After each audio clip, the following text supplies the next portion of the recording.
Paul. Thank you, Sam.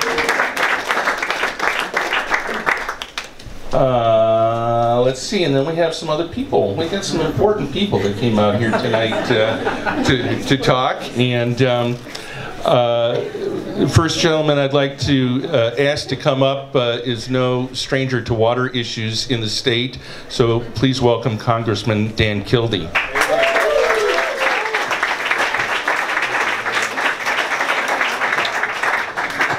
Thank you. Thanks for everything you do. And I'm talking about the brewery.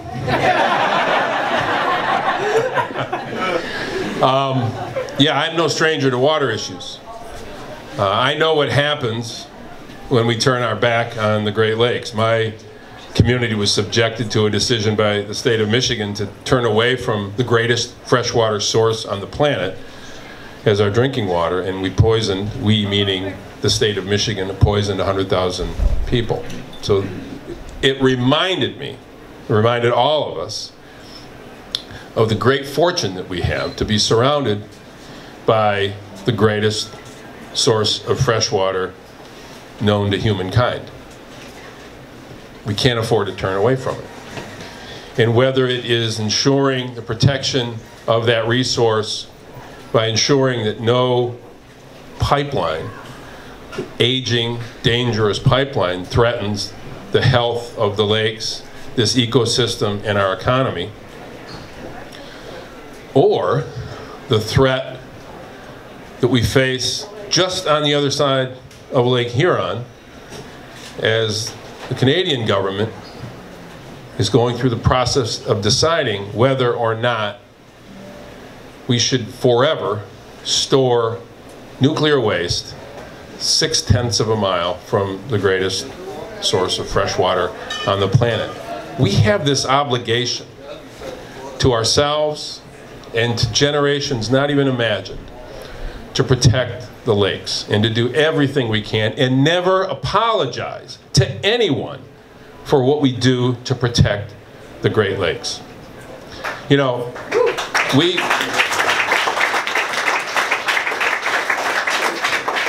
our interests are not secondary.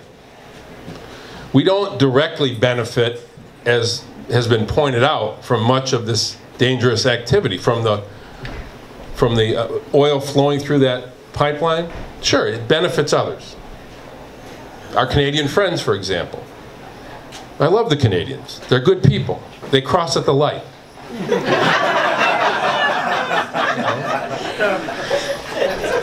But our interests are not secondary, and we cannot continually be put in a position, whether it's the pipeline or this nuclear waste storage facility imagined on the shore of Lake Huron in Kincardine.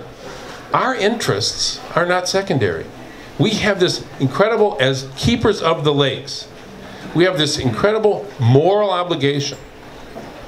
But even if we didn't accept that moral obligation, even if we only measured these decisions based on sort of economic terms, which I reject, let me just be clear, but some that we need to appeal to only think in those terms. So let's think about what we need to do there. It is financially insane to put the lakes at risk, because not only are they this source of life, they're also the greatest economic asset that we possess, and it's an asset that over time will become increasingly valuable to us in this part of the country, this part of the world. But it won't be there for us if we let it get ruined, if we don't stand up now. So our obligation is first to ourselves, to our families, and to generations to come, but it's also to be smart in terms of how we approach this question, and to be tactically smart, and to make sure that those who are not with us on our stewardship responsibilities, but can be explained the economic asset that we have here and how it's just not prudent to put your greatest asset at risk, will win these fights. I'm sure of it. Especially if we can get folks like this together across the spectrum to stand and hold hands and fight this battle together. So thank you for all you do. And by the way, the beard, that's resistance. This is what resistance is. Thank you all very, very much.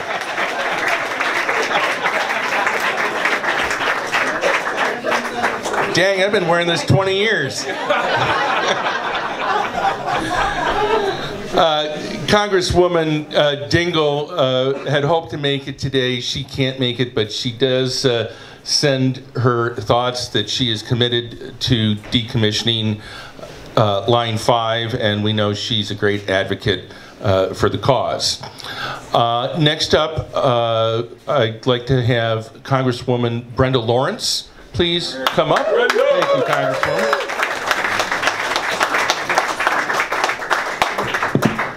To everyone here who's assembled in this room, it's great to be here with those who are of like minds.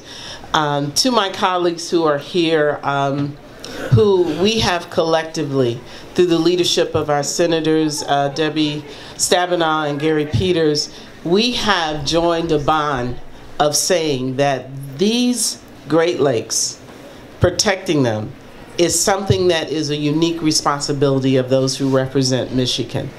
So each of us play a role in what we can do to protect, to resist. I can't grow up here. That's a good thing, you know. There's products if you have that problem. But to resist, be a voice, to advocate, to educate others who may not get it. One of the things that many of you know I served as the mayor of a city. So I understand how important our infrastructure for our water and how, you know, every time you see a water main break, that's a failure in our water and sewer system. What we went through with Flint. I mean, we collectively, we joined arms with Kildee, and we had to educate, we had to fight, we had to go through so much. But one of the things I'm so passionate about, my role and what I'm committing to you, I asked for transportation when I went to Congress. And you know, the first time I asked, you have to know the process, I went to Nancy Pelosi, she said, what committee you want? I said, transportation. She said, ain't happening. So I said, okay. So the next term I went to her, and she said, you know, Brenda, you have been such a fighter for water and infrastructure, and you have a certain amount of credibility because you have served as a mayor and you have awarded these contracts and you understand. So I serve on the Transportation Subcommittee on Water. Ladies and gentlemen, as we keep talking about $1 trillion investment in water, in the infrastructure, water should be a #1 priority of our investment, because water is not a luxury. It is a basic human need. And we have been shown the worst example ever of when our infrastructure and our government fails when it comes to water, that we need to live. And I am so passionate about investing in our infrastructure for water.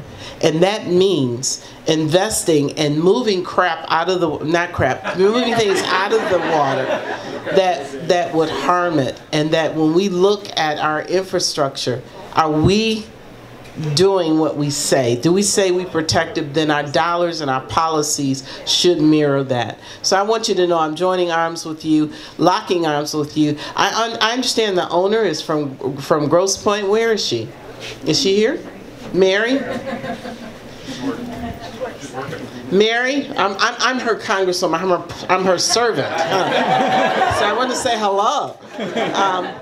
But know that you can call on us and we will work hard. God bless you. We can win this fight. And maybe I won't shave my underarms. I'll do that. But I'll resist with you.